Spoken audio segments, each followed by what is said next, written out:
Des photos, Joël en prend depuis longtemps, bien avant l'invention des appareils numériques. Mais depuis quelques mois, les images de buts lensois se font rares dans son album.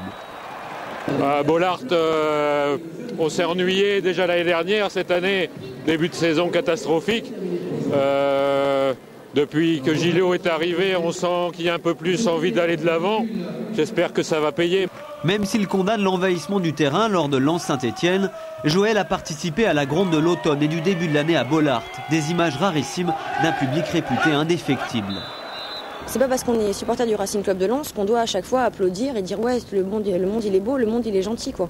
C'est à un moment donné, il a fallu qu'on explose et qu'il y a quelque chose qui se passe. Tout ce qu'on fait dans notre vie, ça a relation avec le Racing. On choisit nos dates de mariage, toutes les dates importantes chez nous sont prises en fonction du Racing. Donc à partir du moment où nous on s'investit dans le Racing, il faut aussi comprendre qu'on attend des résultats. Finalement tout le monde a pété un plomb, on va dire.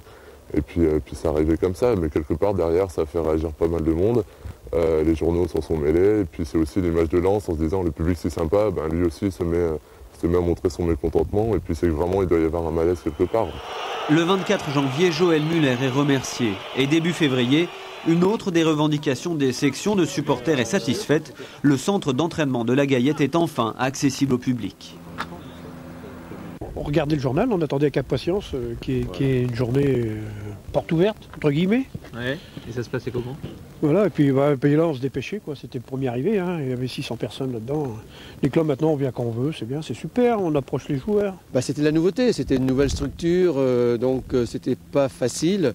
L'urgence c'est évidemment de donner un outil performant aux joueurs. Alors je dirais que le supporter est passé un peu en second plan, ce qui est peut-être une erreur, mais je pense que tout le monde l'a compris et puis on a rectifié le tir. Rectifier le tir ou perdre le bras de fer, comme dans d'autres clubs, la grogne de ces dernières semaines marque-t-elle une rupture entre le RC Lens et ses supporters? Non, répondent les intéressés. Je pense que c'est pas parce que les supporters ont prouvé leur mécontentement en montant sur des grillages ou en disant Müller démission. Je pense pas que le club, Monsieur Gervais Martel a dit mon Dieu, on va faire démissionner Monsieur Müller et le staff. Je pense que c'est un tout. Pour moi, il n'y a jamais eu de fracture entre le public et les joueurs.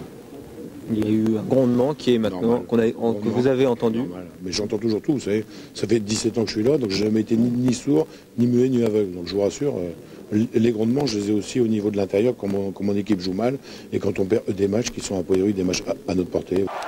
Hier soir, les supporters avaient donc retrouvé le sourire. Mieux, ils avaient la conviction d'avoir été entendus. Sur son album, Joël conservera finalement toutes les photos de la saison. C'est toujours des souvenirs, donc et dans quelques années on pourra les regarder tranquillement, puis on dira c'était pas une année terrible, mais bon, on a changé d'entraîneur, on fait de la confiance aux jeunes, donc c'est une page qui se tourne.